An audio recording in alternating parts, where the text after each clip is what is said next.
Perlu diketahui bahwa secara umum wanita itu ketika haid dibolehkan membaca zikir. Dan Al-Quran termasuk adalah zikir, termasuk zikir pagi dan sore.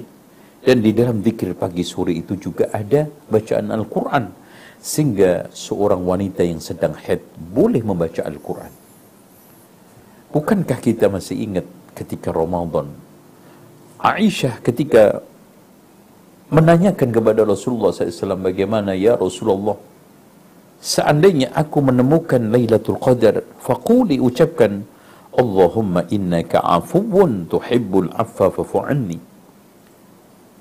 Ketika itu Rasulullah tidak memberikan satu catatan kecuali kamu dalam keadaan haid atau nifas ya Aisyah, tolong sampaikan juga kepada wanita-wanita lain. Kecuali dalam keadaan haid nifas tidak ada. Kecuali dalam keadaan junub tidak ada. Bahkan Rasulullah SAW menyampaikan secara mutlak, faquli Allahumma innaka afuun tuhibbul affa fa'fu anni. Dalil orang junub haid juga nifas boleh membaca Al-Quran. Yang kedua, secara implisit, Rasulullah SAW itu disebutkan di dalam hadis ketika junub mandi kadang sebelum tidur, tapi mandi kadang setelah tidur.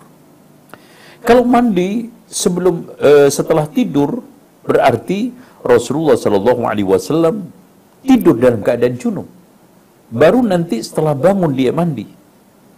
Berarti di sini Rasulullah SAW berpotensi membaca zikir-zikir sebelum tidur, dan itu termasuk ada bacaan ayat kursi dan 2 ayat terakhir dari surat Al-Baqarah dalam keadaan junub dibaca oleh Rasulullah. Dengan demikian, dari peristiwa hadis ini kita bisa ambil kesimpulan seorang ketika dalam keadaan junub atau haid nifas dibolehkan membaca zikir, dan termasuk zikir adalah Al-Quran.